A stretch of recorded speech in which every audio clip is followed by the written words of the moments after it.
హృదయపూర్వక వందనాలు చెల్లిస్తున్నాను. మీకందరికీ కూడా నా హృదయపూర్వక వందనాలు చెల్లిస్తున్నాను. యేసుక్రీస్తు దేవుని యొక్క మహాకృపను బట్టి మరి పెద్దలు ఒక 10 నిమిషాలన్న మీ సాక్ష్యాన్ని చెప్పండి అని కోరారు. వారి కోరిక మేరగా నేను కొద్ది సాక్ష్యాన్ని ప్రభు సన్నిధిలో నేను పంచుకోవాలని ఇష్టపడుతున్నాను. దేవుని మహాకృపను బట్టి మాది మల్లపాలము గ్రామము, పులల చెరువు మండలము. అయితే ఆ గ్రామంలో నేను కొంతకాలం జీవించాను. అక్కడి నుంచి మార్కాపురము ఏరియా ఎస్టేట్లో కొంతకాలం ఉండటం జరిగింది. మరలా అక్కడి నుండి నేను మల్లపాలెం ప్రాంతంలోనికి వచ్చినప్పుడు మీరంతా చక్కగా నా వైపు చూస్తున్న వాళ్ళంతా కూడా చాలా ఎడ్యుకేషన్ పరంగా మంచి చదవడాలు ఉంది. నాకైతే కూడా రావు. మరి నిజం ఒప్పుకోవాలి కదమ్మా, ఒప్పుకోవాలన్నా లేదా? నాకు కూడా రాదు.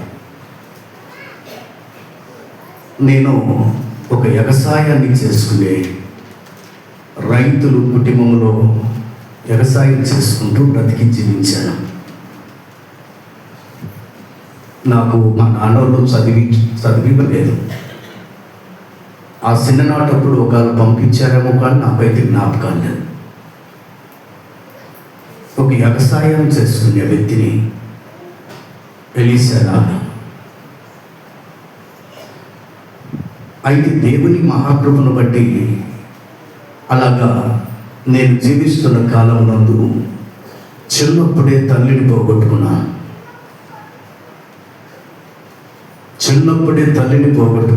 మా నాన్న ఆయన అమాయకుడు, పెద్ద తెలివి కలిగిన వాడేం కాదు.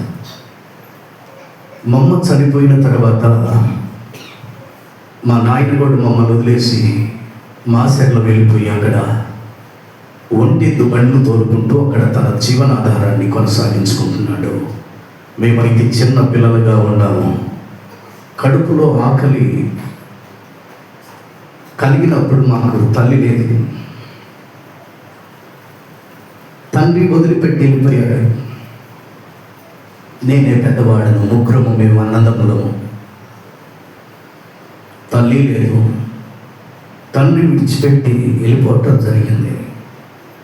కడుపులో ఆకలికి వస్తుంది తట్టుకోలేక నెలంతా చిన్ననాటి నుంచి గేదెలు కాస్తే నాకు నెలకు 100 రూపాయలు ఇచ్చేవాడు. సంవత్సరానికి 12 నెలలు కనుక 12 నెలలకు 1200 రూపాయలు నాకు జీతం. అక్కడి నుంచి నా జీవితం ప్రారంభమై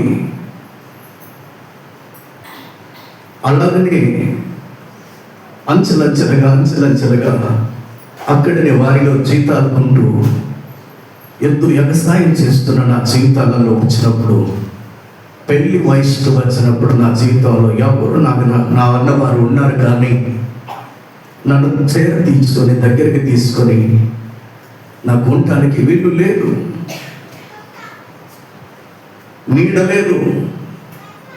నీడలు ఇచ్చిన వారు కూడా లేరు. నా కడుపులో మంటకు నేనే మీ దగ్గర నేను పని చేస్తానని పని చేస్తూ 12 అన్నం మొదలు పెడితే నెలంతా చేస్తే 30 రోజులు చేస్తే ఒక 100 ఇస్తాడు. 30 రోజులు నా కడుపులో ఖాళీ ఆహారం కొరకు పని చేశాను తప్ప డబ్బు కోసం నేను పని చేయలేదు. అలాంటి పరిస్థితులలో ఉండి ఎదిగి వచ్చిన కాలమునందు జరిగిన పరిణామం ఏంటంటే, తల్లి చచ్చి మేనమామలు ఉండమంటారు కదా మన పెద్దోళ్ళు. మేనమామల దగ్గరికి వెళ్ళి వివాహం చేయరాదండి అని ఎవరైనా పెద్దవాళ్ళు పోయి హెచ్చరిస్తే వాడు పని చేసేవాడు కాదు, వాడు స్వామిని.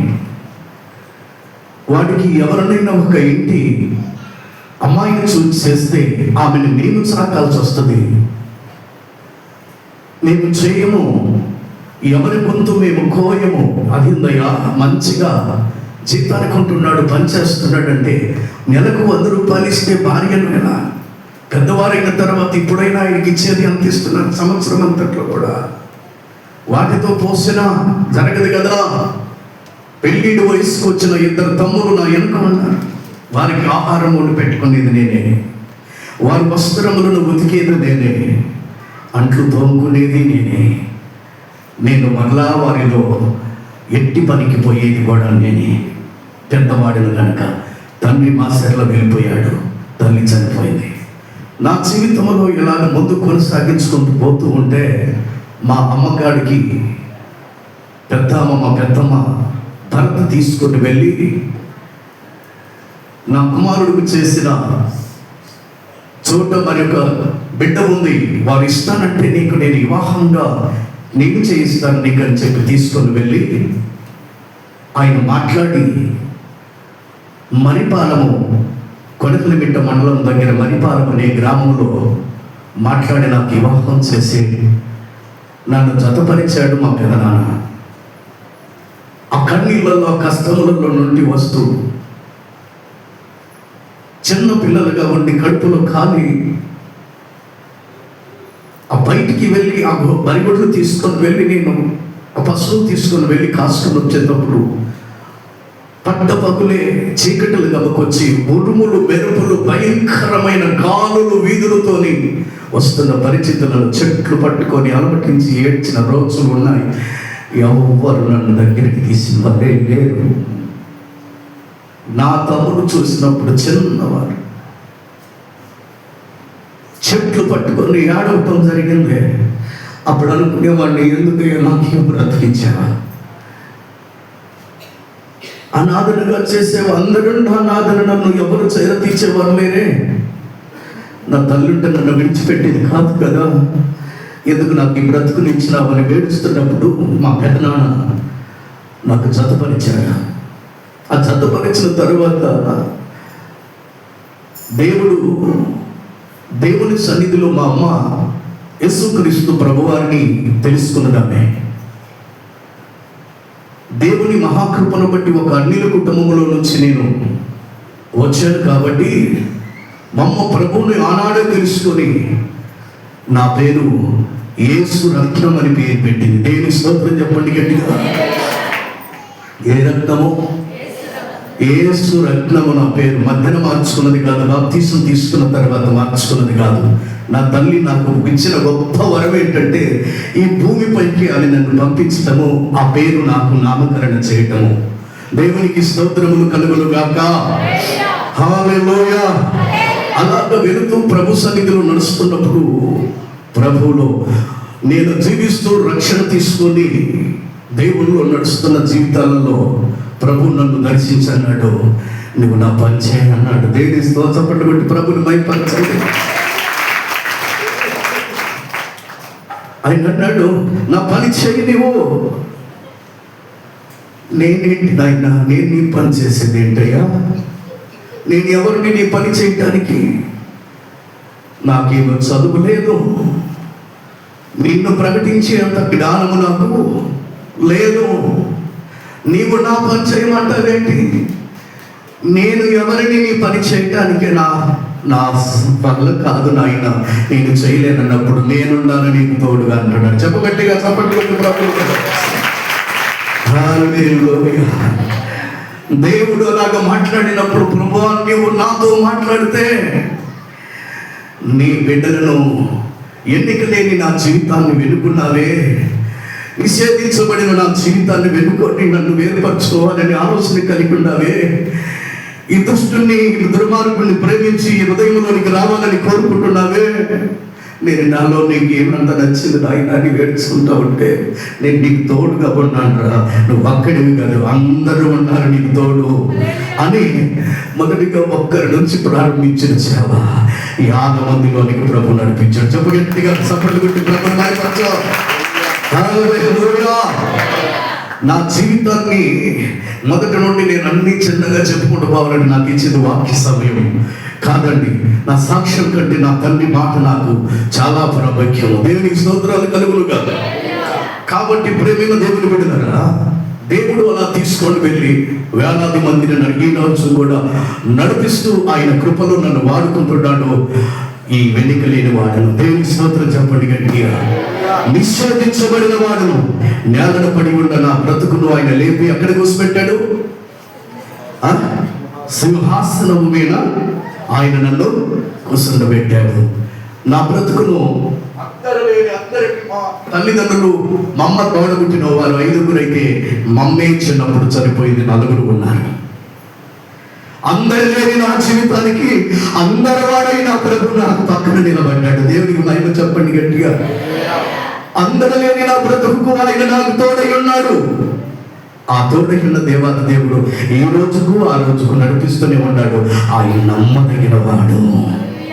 హల్లెలూయా.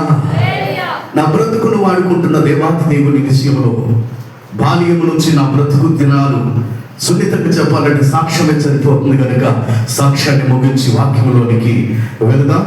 దేవుని సన్నిధిలో ఆ రోజు నాతో మాట్లాడిన దేవాది దేవుడు ఈ రోజు కూడా నాతో ఉన్నాడు. ఆయన కార్యములు అతి గంభీరమైనవి. ఆయన మన పశ్చిమను నిలిచి ఉన్నాడు. దేవుని స్తోత్రం. కనుక ఇందాక నేను చదివాను వాక్యాన్ని, నాకు ఇచ్చిన దైవజనులు పెద్దవారు నాకు ఇచ్చిన వాక్యాన్ని, ప్రత్యక్షతల గురించి మీరు ఇందాక చదివిన మాటలు మళ్ళా రిపీట్ చేస్తే మన చక్కగా నిదానంగా విందాం.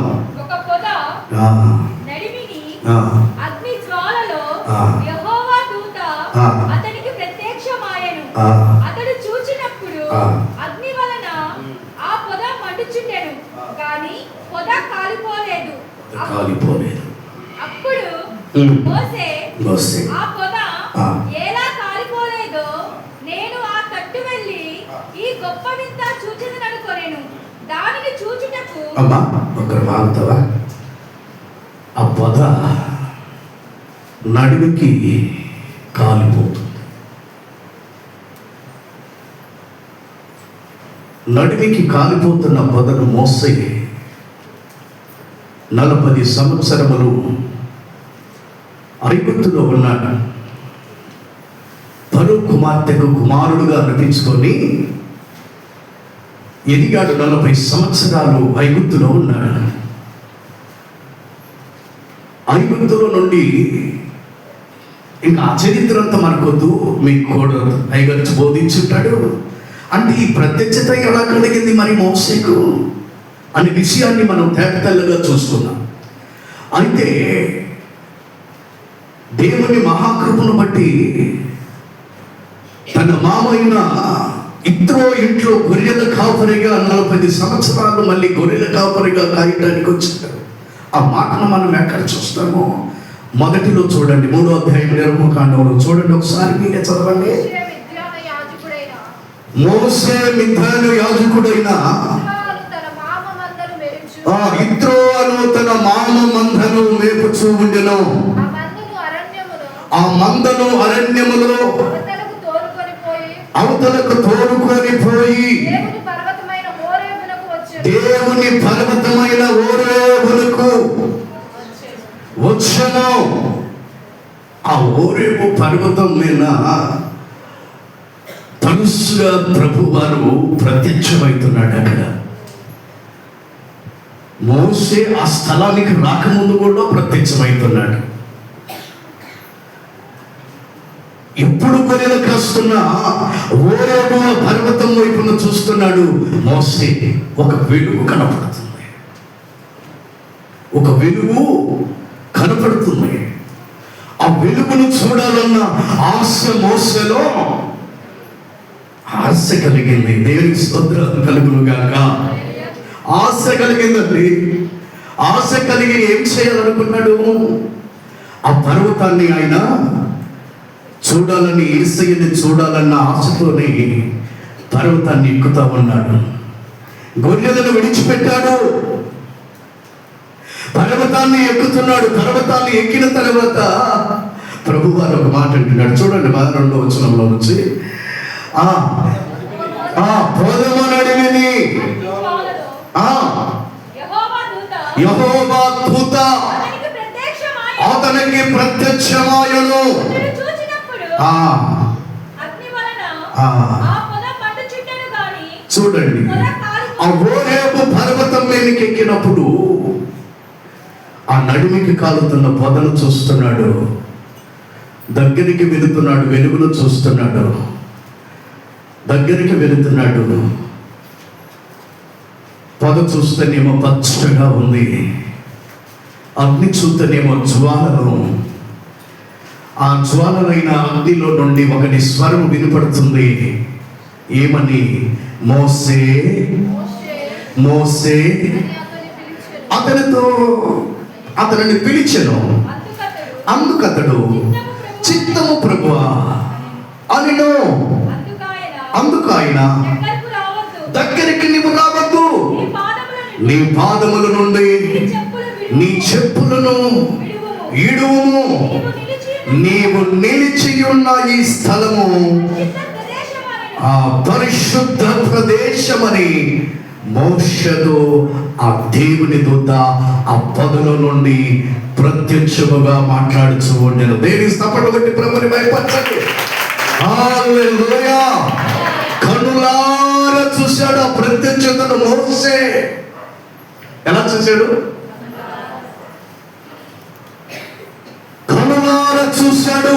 ఈరోజు ఈ శిలువ గానాలు సందర్భంగా ఈ ప్రత్యక్షతలో యేసును చూడాలని ఆశ కలిగి ఉన్న మీరు, యేసును ఆత్మలోనికి నింపబడితే యేసును నువ్వు కనులారా చూస్తావు. ఆ ఓరిపు మీద చూసిన మోసే చూసినట్లు నువ్వు చూస్తావు. చప్పట్లు కొట్టి ప్రభుని మైపరచండి. హల్లెలూయా, హల్లెలూయా. నిన్ను నేను చూడాలి, నీ స్వరమును నీ వినాలి యేసయ్యా. ఈరోజు ఈ ప్రత్యక్షతలో ఎంతమంది ఈ రాత్రి కాలంలో ఈ రాత్రి పడుకల మీద పడుకొని ఉన్నప్పుడు యేసును చూడాలన్న ఆశ మీకుంది? చూడాలన్న ఆశ ఉన్న వారికి యేసయ్య మీ దగ్గరికి వచ్చి మిమ్మల్ని దర్శించును కాక. ఆ ప్రత్యక్షతమైన కృపను దేవుడు మీరు కనుగరించబడను గాక. హల్లెలూయా. యేసుక్రీస్తు ప్రభువారు మోసేకు ప్రత్యక్షమై ఆ నడిమికి కాలుచున్న ఆ పచ్చని చెట్టు, ఆ చెట్టులో నుండి ఆ అగ్నిలో నుండి దేవుని దూత మాట్లాడుతున్నది, మోసే ఇది పరిశుద్ధమైన స్థలము, నీ పాదరక్షలను అక్కడ విడిచి విడువమన్నాడు. విడిచి సాగిల పడ్డాడు. దేవునికి మహిమ కలుగును గాక. సాగిల పడిపోయాడు. ఎందుకు అక్కడ మోసేకు దేవుడు ప్రత్యక్షత కలిగింది? ఎందుకు అసలు మోసేకు మరి ఆ కాలమునందు మోసేకు మొట్టమొదటిగా ప్రత్యక్షతది? మొట్టమొదటి మోసేకు ప్రత్యక్షత, ఆ తర్వాత తన అన్నయ్య అహరోనుకు మోసేకు ఎన్నోసార్లు ప్రత్యక్షతలు కలిగాయి. కానీ మొట్టమొదట ప్రత్యక్షత ఏదంటే హోరేబు కొండ పైన జరిగిన మోసేకు కలిగిన ప్రత్యక్షత. చెప్పండి గట్టిగా. హల్లెలూయా, హల్లెలూయా. ఎందుకు ప్రత్యక్షత కలిగినది మోసేకు? చూద్దాం ఒక మాటను దేవుని మహాకృపను బట్టి. 7వ వచనం, 3వ అధ్యాయం 7వ వచనం. మరియు యెహోవా ఇట్లా నేను ఐగుప్తులోనున్న నా ప్రజల బాధను నిశ్చయముగా నేను చూచి ఉంటిని.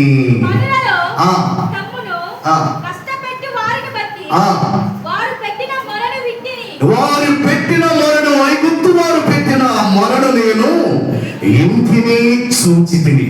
చూచాడు, విన్నాడు. ఏమా? చూచాడు, విన్నాడు. ఎవరు చూశారు? ఎవరు చూశారు? ఎవరు విన్నారు? దేవుడు చూశాడు, విన్నాడు. ఎన్న దేవుడు చూచిన దేవుడు ఏం చేశాడంటే మోషేకు ప్రత్యక్షమయ్యాడు హోరేబు పైన. ఈ బాధలను చూసి, ఈ మూలుగులను, ఈ కష్టములను చూసి మోషేకు ప్రత్యక్షమయ్యాడు హోరేబు పైన. ఆ పర్వతం పైన ఆయన ప్రత్యక్షమయ్యాడు మోషేకు. మన ప్రజలను మూలుగులను బాధలను చూసి మన కొరకు ఈ రాత్రి మన హృదయాలలో దర్శనమిచ్చి ప్రత్యక్షపదలుగులుగాక. హల్లెలూయా. సిల్వ ధ్యానం కదండి. హల్లెలూయా. ఆ ప్రత్యక్షతను మనకు కూడా కలుగులుగా. కానీ మనం ఏం చేయాలి? ప్రభువుని మనము మనసారా ఆరాధించాలి. ఎలాగా? మనసారా ఆరాధించాలి. దేవునికి మహిమ చెప్పండి గట్టిగా. ఇది పాదరక్షణ మోసేకుంటే నేను విడిచిపెట్టమన్నాడే. అవి అపవిత్రమైనవని ఈరోజు మన హృదయంలో దేవునికి అవిష్టమైనది ఏమున్నదో ఒకసారి మనం పరిశీలించుకోవద్దా? ఆ ప్రత్యక్షత మనకు కూడా కలగదా? కలగాలా లేదా? సిలువలో నిరూపమే రక్తమయమాయే నా కోసమే, రక్తమయమాయే నా కోసమే. ఎందుకో ఎందుకో అంతు లేదా నీ ప్రేమకు, అంతు లేదా. స్వరాలెత్తంగా. అంతు లేదా నీ ప్రేమకు, సిలువలో నీ రూపమే రక్తమయమాయే నా కోసమే, రక్తమయమాయే నా కోసమే. ఎందుకో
శిలువలో ఆయన రూపాన్ని, ఈ శిలువ ధ్యానాన్ని పట్ల దేవుడు మనకు ప్రత్యక్షతను కలుగు చేయును కాక. ఆమేన్. దేవుని మహాకృపను బట్టి మోసేకు తన ప్రజలైన ఇశ్రాయేలీయులను బట్టి ఐగుప్తులో నుండి 430 సంవత్సరములు బానిసత్వమైన సంఖ్యల నుండి బయటికి తీసుకుని రావడానికి, శరలో ఉన్న వారిని విడిపించడానికి మోసేకు దేవుడు ప్రత్యక్షతను హోరేబు పైన కలిగిన ప్రత్యక్షత. దేవుని స్తోత్రం చెప్పండి గట్టిగా. రెండో ప్రత్యక్షత నాయకుడు నాకు చెప్పాడు. నేను ఇంకా చాలా రాసుకున్నాను. ప్రభు మాట్లాడుతూ ఉంటాడు. కొద్ది సమయాన్ని నేను మాట్లాడుతూ ఉన్నప్పుడు శ్రద్ధగా విందాం. దేవుని వాక్యాన్ని బట్టి మత్తయి సువార్తలో మనం 17వ అధ్యాయం 2వ వచనములో మనము చూస్తాం. ప్రత్యక్షత పేతురుకు కలిగిన తన వారిని బట్టి ప్రత్యక్షత కలిగినది. చదువు.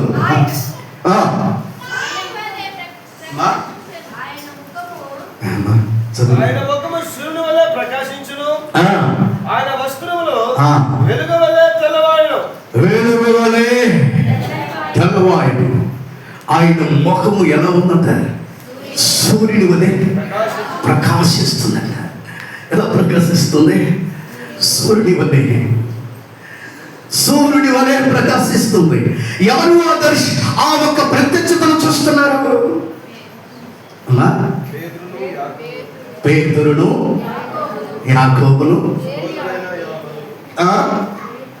చదవండి. 6 దినముల తరువాత, 6 ఎప్పుడు ఈ ప్రత్యక్షత అంటే 6 ఆయన పునరుద్ధానుడైన తర్వాత 6 దినముల తర్వాత పేతురుకు ప్రత్యక్షత కలిగిన ప్రత్యక్షత ఇది. దేవుని స్తోత్రం చెప్పండి గట్టిగా. ఆయన ముఖము సూర్యకాంతి వలన ప్రకాశిస్తూ ఉన్నాడు. ఆ ప్రకాశము ఎప్పుడు మన హృదయంలోనికి, మనలోనికి, మన ముఖము ప్రకాశిస్తూ ఉందంటే ఆయన్ని చూసే మనసు మనకు కలిగినప్పుడు, హృదయం మనకు కలిగినప్పుడు మన ముఖము ప్రకాశిస్తుంది. దేవుని స్తోత్రం చెప్పండి గట్టిగా. హల్లెలూయా. ఆ ప్రకాశమైన జీవితాన్ని కావాలంటే ఏం చేయాలి? మరి మనం ఏం చేద్దాం? అప్రత్యక్షత కావాలి. చూస్తున్నారు అక్కడ శిశువులు చూస్తున్నారు. ఆ సూర్యకాంతి వలె ఆ ముఖము ప్రకాశిస్తున్న ముఖాన్ని అక్కడున్న 3 వ్యక్తులు చూస్తున్నారు. దేవుని స్తోత్రాలు. ఈరోజు యేసును చూసే మనసు మనకుండాలి. యేసయ్యను చూసే హృదయము నీకు ఉండాలి. మనకు కూడా దేవుడు, ఇప్పుడు కూడా దేవుడు ప్రత్యక్షతను దేవుడు కనపరచబడి ఉన్నాడు కదా. కాదంటారా? కదా. ఏమమ్మా, ఇప్పుడు ఎలాగైనది? అది సాధ్యం కాదు అనుకోవచ్చు. కానీ ఈ రోజు కూడా యేసును చూడాలన్న ఆశ నీకుంటే ఆ ప్రత్యక్షతను ప్రభు నీకు కనపరుస్తాడు. దేవుని స్తోత్రం చెప్పండి గట్టి. హల్లెలూయా, హల్లెలూయా. ఎలా వస్తాడు. మనము టాపిక్ వేరుగా పోవట్లేదు, కానీ టాపిక్లో దానిలోనే లైన్లోనే వెళుతున్నాం. మనం చూస్తాం కదా, మత్తయిలో చూస్తామని హృదయ శుద్ధి గలవారు ధన్యులు. ఎవరు చూస్తారు? ఏముండాలంట? ఆది తల్లి. దేనికి స్తోత్రం చెప్పండి గట్టిగా. హృదయ శుద్ధి గలవారు. ఆ ప్రత్యక్షత మనకు కలగాలంటే హృదయము శుద్ధిగా ఉండాలి. ఆ ప్రత్యక్షతను ప్రభు మనకు ఇవ్వాలని కోరుకుంటున్నాడు. కనులారను యేసును చూడాలని ఆశ కలిగి ఉంటే ఆయన సూర్యకాంతి వలె ప్రకాశముగా ఉన్న ఆ జీవితాన్ని ఈ రాత్రి నీకు దేవుడు కనపరుస్తాడు తల్లి. హల్లెలూయా. ఆమె పాపము యేసును చూడాలనుకుంటుంది. యేసును చూడాలనుకోండి, అయ్యగారులంతా హరిగారులంతా మిసాలు పెట్టుకొని మిసాలు మేళ తిప్పిన అయ్యగారులంతా 11 మంది శిశువులు మేడ గదులు ఏడుస్తున్నారు. ఇప్పుడు ఆడమనిషికి ధైర్యం ఉంటుంది, మగ మనిషికి ధైర్యం ఉంటుంది. నైట్ పోవాలంటే ఒంటరిగా పోతారా పోలేదమ్మా. పురుషుడు పోతాడు ఎక్కడికైనా కదా. యేసుక్రీస్తు సమాధి దగ్గరకు మోసేకు మొట్టమొదటిగా ప్రత్యక్షతయింది. రెండోసారి 6 దినముల తర్వాత పేతురుకు, యోహానుకు, యాకోబులకు ప్రత్యక్షమయ్యాడు.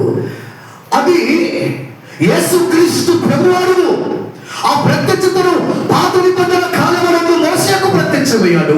కొత్త నిబంధనలోనికి వచ్చిన తర్వాత పేతురు, యోహానులకు, యాకోబులకు ప్రత్యక్షమయ్యాడు.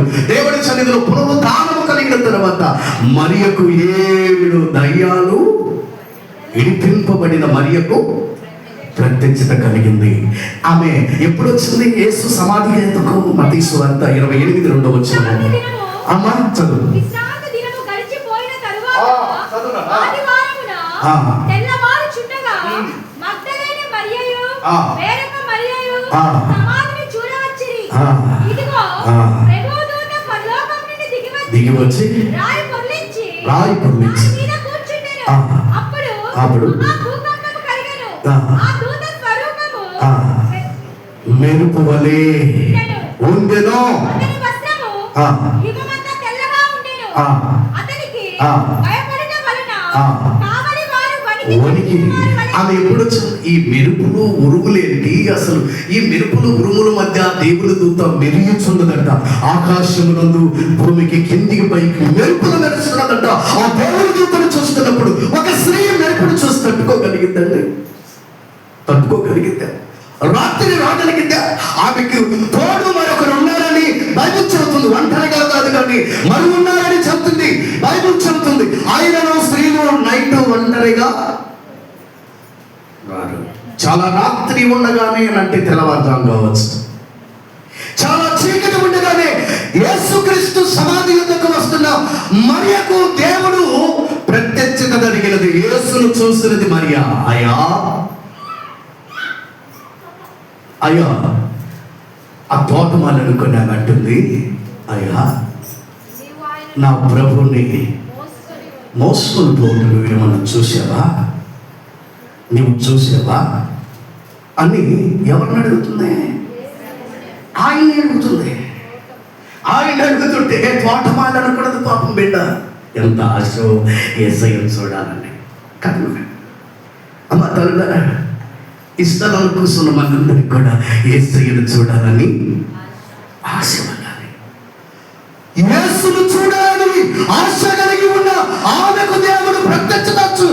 మోసే గొడ్డెల కాసుకుంటూ పర్వతము మీద వెలుగును చూసి ఆ వెలుగు ఏందో నేను చూడాలన్న ఆశ మోసే కలిగిందే. పేతురు, యోహానులకు, యాకోబులకు ఆ రూపాంతరాన్ని చూసి ఆ సూర్యకాంతి వలె ఉన్న రూపాంతరాన్ని చూడాలని పేతురు చూసినప్పుడు సూర్యకాంతి వలె మెరుపు ఆ వెలుగును చూస్తున్నాడు. ఆ ప్రత్యక్షతలో వారు చూస్తున్నారు. అక్కడ ఉన్నది మోసే.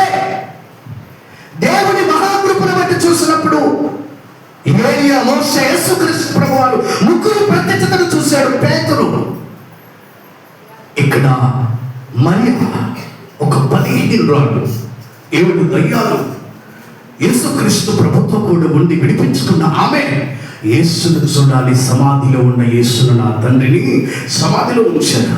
ఆయన చూడాలని చాలా రాత్రి ఉండగానే ఆయన చూడాలని ఆశతో వచ్చిందంట. దేని సోదరులు చెప్పండి గట్టిగా. చూసిందమ్మా యేసుని. యేసు ఆమెను చూసి యేసు ఆమెను చూసి మరియా అని పిలిచెను. మరియా అని పిలిచెను. ఆమె ఆయన వైపు తిరిగి ఆయనను హెబ్రీ భాషతో రబోని హెబ్రీ భాషలో రబోని అని పిలిచెను. దానికి అర్థము రబీ, బోధకుడా. బోధకుడు అనే అర్థము బోధించేవాడని అర్థము. దేవుని సన్నిధిలో మొట్టమొదటిగా పునరుద్ధానమైన తర్వాత ఒక స్త్రీ మరియకు కనపడ్డాడు. ఆయన ప్రత్యక్షతను కనపరిచి ఉన్నాడు. ఈనాడు యేసుక్రీస్తు ప్రభు వారిని శిలువ ధ్యానాలుగా మనం ధ్యానిస్తూ ఉన్నాం. యేసును చూడాలని ఆశ కలిగిన ఉంటే నీకు ప్రత్యక్షతను దేవుడు అనుగ్రహించును కాక. కాదంటారా? హల్లెలూయా, హల్లెలూయా. నా ప్రియమైన దేవుని బిడ్డలారా, యేసుక్రీస్తు ప్రభు వారిని నువ్వు చూడాలన్న ఆశ నీకుంటే ఆ ప్రత్యక్షత నీకు కలుగుతూ ఉన్నాయి. చూద్దాం, ఒక మాటను చూద్దాం. యోహాను సువార్త 20వ అధ్యాయం 26వ వచనం అని చూద్దాం. 8 దినములైన చదువునా? ఆయన శిష్యులు మరలా లోపలికి ఉన్నప్పుడు తోమా వారితో కూడా ఉండెను. తలుపులు మూయబడి యేసు వచ్చి మధ్యన నిలిచి నీకు సమాధానము కలుగును గాక అని ఎవరన్నారమ్మా? తలుపు వేసుకొని శిశువులు 11 మంది గత గత గత గత గత ఉడుకుతూ ఉన్నారు. మన ప్రభువును పట్టుకొని సమాధిలో ఉంచారు. మన ప్రభువు లేని లోటు, లేస్తాడో లేడో అన్న ఒక సందేహం కూడా వణుకుతున్నారు తలుపు వేసుకొని. మరియకు ప్రత్యక్షమైన తర్వాత 6 దినముల తర్వాత పేతురుకు ప్రత్యక్షమైన తర్వాత ఇది 2వ దినమున ప్రభు సన్నిధిలో మనం చూసినప్పుడు ఎవరికి ప్రత్యక్షమయ్యాడు? శిశువులకు ప్రత్యక్షమైనప్పుడు మీకు సమాధానమును కలుగును గాక అని చెబుతున్నాడు. పురుషులందరూ మేడ గదిలో ఒక గదిలో తలుపు వేసుకొని ఉడుకుతూ ఉంటే స్త్రీ తెగించిపోయిందండి. యేసును చూడాలన్న ఆశ. ధైర్యము కలిగిన స్త్రీ యేసును చూడాలని వెళ్ళినదంటే ధైర్యము కలిగిన స్త్రీ అయితేనే బయటికి పోగలదు. పురుషులందరూ ఇంట్లో ఉన్నారు. అదిగో ఆ గదిలో ఉండి వారు తలుపు వేసుకొని ఏడుచు వణుకుతూ ఉండేను. అయితే మీరు వెలుగుతూ ఏడుస్తూ ఉన్నారు కానీ స్త్రీ ఏడవలేదు, వణకలేదు. యేసును చూడాలి. ఒకవేళ నా ప్రభు ఆ సమాధిలో ఉంటే నేను ఎత్తుకునైనా పోతాను. దేని స్తోత్రం చెప్పండి. హల్లెలూయా. నేను ఎత్తుకొని పోతాను నా ప్రభుని. అయ్యా, ఎవరైనా నా ప్రభుని చూశారా? నా ప్రభుని చూస్తే మీకు చెప్పండి అన్నాడు. మరియా మరియా అని పిలిచెను. మోసే మోసే మోసే నీ పాదములకున్న పాదరక్షలను విడిచిపెట్టు. అక్కడ నువ్వు నిలిచి ఉన్న స్థలము పరిశుద్ధ స్థలము. శిశువులు వణుకుతున్నారు కానీ మరియ వణకలేదు. నా యేసుని ఇస్తే నేను తీసుకొని ఇస్తారా? అయ్యా, నువ్వేమన్నా చూసావా? నా ప్రభుని మీరేమన్నా చూసారా? చూస్తే ఒకవేళ చెప్పండి. నా ప్రభుని చూశారా? సమాధి చూస్తే ఖాళీగా ఉంది. సమాధిలో నా ప్రభువు లేడు. మీరు ఎవరైనా చూసారా? మీరు చూస్తే చెప్పండి అని ఆయననే స్వయముగా అడుగుతున్న మరియా ఇదంతా ధన్యరాలండి. ఆమెకి కలిగిన ప్రత్యక్షతను బట్టి జోహారని చెప్పొచ్చు. చెప్పండి గట్టిగా. ఆమెకి వందనాలని హృదయపూర్వకంగా చెప్పొచ్చు. ఈరోజు మనం ఉన్నాం యేసుక్రీస్తు ప్రభు వారికి వరకు మనం ఎంతగా దేవుని సన్నిధిలో ఆ ప్రత్యక్షతను, శిలువ పైన ఉన్న ప్రత్యక్షతను చూడాలని, ఆ వెలుగును ప్రకాశమైన సూర్యకాంతి వల్లే ఉన్న ఆ ప్రకాశమైన ముఖాన్ని చూడాలని, ఆ వెలుగును చూడాలని అద్భుత నీతో కూడా మాట్లాడాలని అందరూ ఇష్టపడుతున్నాం. మీరు వచ్చిన ఇష్టపడితే ఆయన అందరికీ కనపడతాడు. అలాగే చెప్పండి గట్టిగా, అందరికీ కనపడతాడంటారా అమ్మా? కనపడతాడా? కనపడతాడు. హల్లెలూయా, హల్లెలూయా, దేవునికి మహిమ కలుగునుగాక. హల్లెలూయా. ఆయన అందరికీ కనపడతాడు. కనపడగలిగిన దేవాతి దేవుడై ఉన్నాడు. ఒక మాట చూద్దాం ప్రభు సన్నిధిలో దేవుని వాక్యాలు. మార్కు సువార్త 16వ అధ్యాయము 9 నుంచి 14 వరకు ఒక మాట చూడండి, చదవండి. ఒక మాట చదవండి. ఆదివారమున తెల్లవారినప్పుడు యేసు లేచి తాను 7 దయ్యములను వెళ్ళగొట్టిన అది ఏమిటి? ఎన్ని దయ్యాలు ఉన్నాయట? 7 దయ్యాలు ఉన్నాయట. 7 దయ్యములను వెళ్ళగొట్టిన ఈ మరియకు మొదట కనబడెను. మొదట, అందుకే మీకు ఈ మాట నేను చదివించాలని చదివించాను. అమ్మా, ఎప్పుడు కనపడ్డాడమ్మా? మొదట కనపడ్డాడు. మోసేకి ఎప్పుడు కనపడ్డాడమ్మా? అమ్మా ఏంటమ్మా? మొదటి ప్రత్యక్షత. దేవునికి స్తోత్రం చెప్పండి గట్టిగా. అందరూ చెప్పండి గట్టిగా. పునరుద్ధానమైన తర్వాత ఎవరికి మొదటి ప్రత్యక్షత? మగ్దలేని మరియకు. 6 దినములైన తర్వాత పేతురు, యోహానులు, యాకోబులకు కనపడ్డాడు. ఆ తర్వాత 4వ దినమున శిశువులకు మేడగదిలో వరుగుతూ ఉన్నప్పుడు దేవుడు ఆ గదిలోనికి వెళ్ళి తోమతో అంటున్నాడు, తోమా దా నీ సందేహాన్ని తీర్చుకుందురా నాయన. నీకెందుకురా అంత అనుమానం? ఎందుకురా? నేను నీ తండ్రి కాదురా, నీకు తండ్రి పైన కుమారుడు కాదురా, నీకెందుకు అంత అనుమానం వచ్చేసింది? నీవు నా కుమారుడురా, ఇంతకాలం నాతో ఉండి నీకు అంత అనుమానం ఎందుకు వచ్చింది?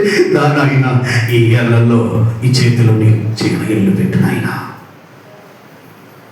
ఈ చేతిలో నీ వేలు పెట్టయ్యా, ఈ పక్కన పెట్టి చూడయ్యా, నీ హస్తాన్ని పెట్టయ్యా, వేలు పెట్టండి అయ్యా, పెట్టినాయన.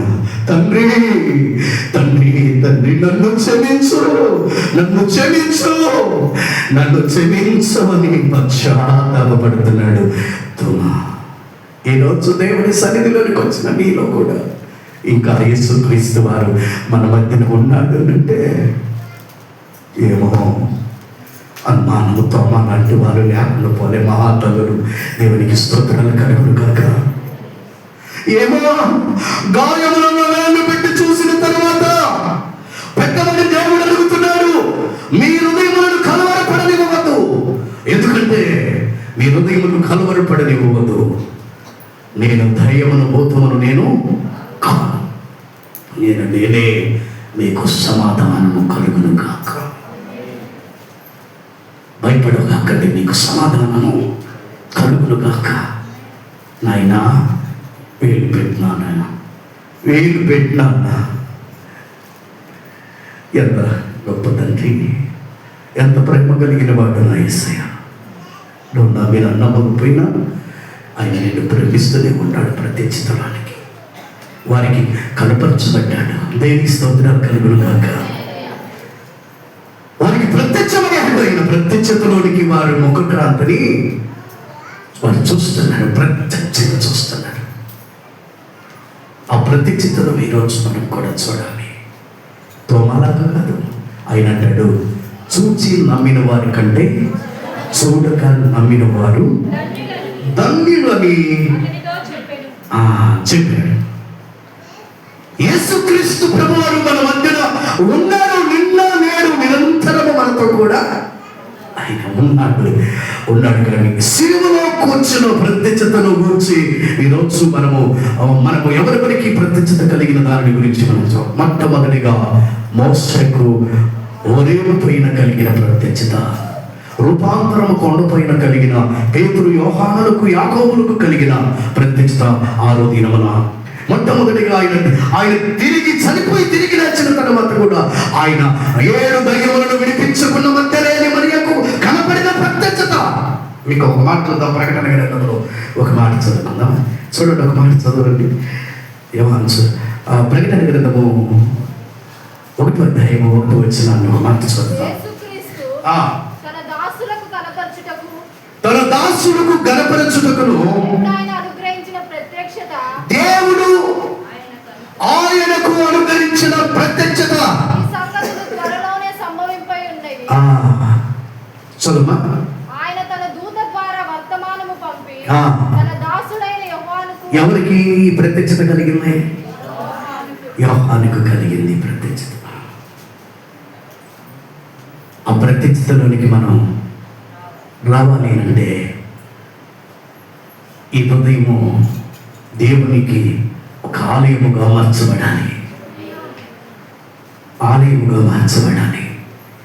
యేసును చూసే కళ్ళు మీకు కావాలి.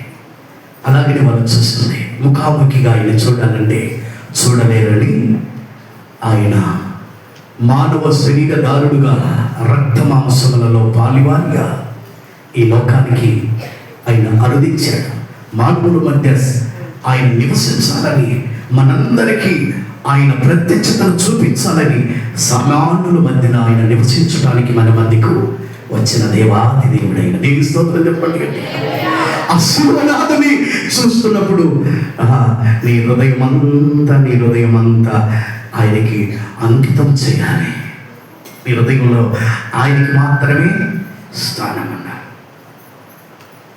నీ కృపలేనిదే, నీ దయలేనిదే, క్షణమైనా బ్రతుకలేనయ్యా.